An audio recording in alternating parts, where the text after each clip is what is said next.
Hey everybody, welcome to Obscurities and Miniatures. Today we've got a fun little release that comes to us from the creator of this lovely little fellow, and that is Dork Factory Miniatures. This is one of their earlier models, and he's been around for some time. You might have seen him on the channel before, that our friend Mr. Percival Sparkletrout has printed and painted up with a variety of hands here. But that's not actually what I wanted to talk about today. What I wanted to talk about today are a set of ridiculous looking models that they've put out that are the Annihilator Cyborgs. Now, I've painted one up here for you, and I would be happy to show that off. Not that it's a great paint job or anything, but this is just an absolutely ridiculous model that really needs more attention.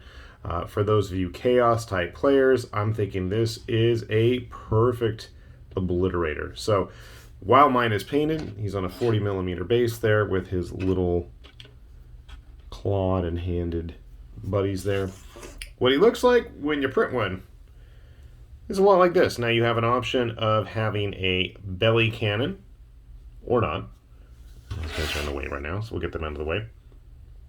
And then there's a little cavity underneath the armor there. You see there's those two little spots. That's where we have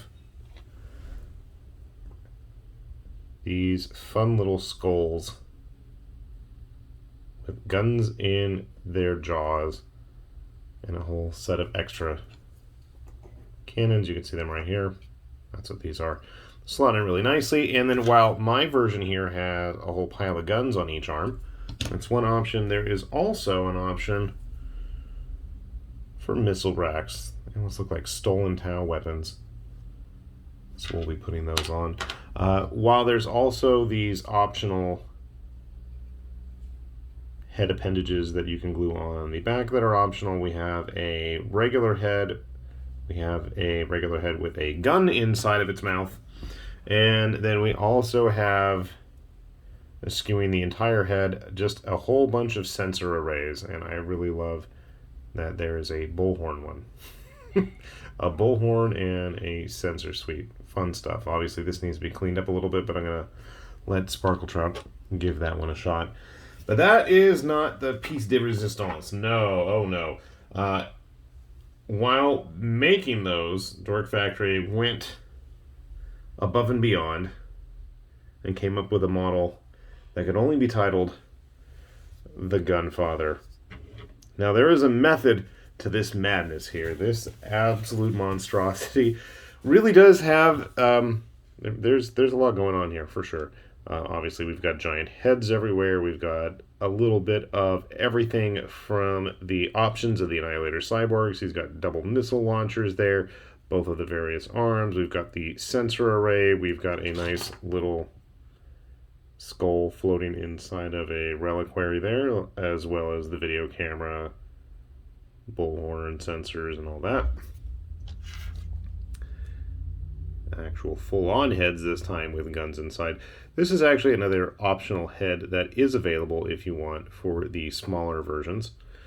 He's also got a bunch of manipulator arms as he's pulling apart some sort of humanoid down there. And it was an absolute pain to get some of this stuff cleaned. I'll tell you that right now. As well as a gun in the back, gun in the front, gun in the back. All right. So yeah, definitely some fun, unique models.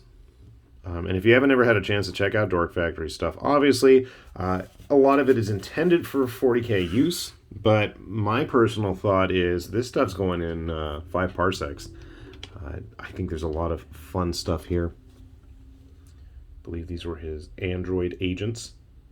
There's these weird boxy bodies, and somewhere I know we printed some of the possessed ones that had like tentacles and tendrils and fungi and stuff growing out of them.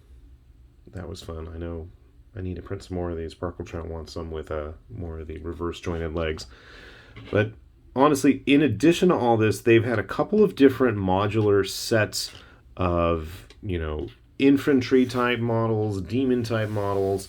So if you're in the mood or the market for a unique looking kill team or enemies for 5 parsecs or Stargrave or whatever your sci-fi skirmish game of choice is, I don't think you can go wrong with just about anything from the Dork Factory back catalog. So we'll put a link down below to both their Patreon page as well as their My Mini Factory catalog, and hopefully you're going to find something there as fun and ridiculous as this thing is for me.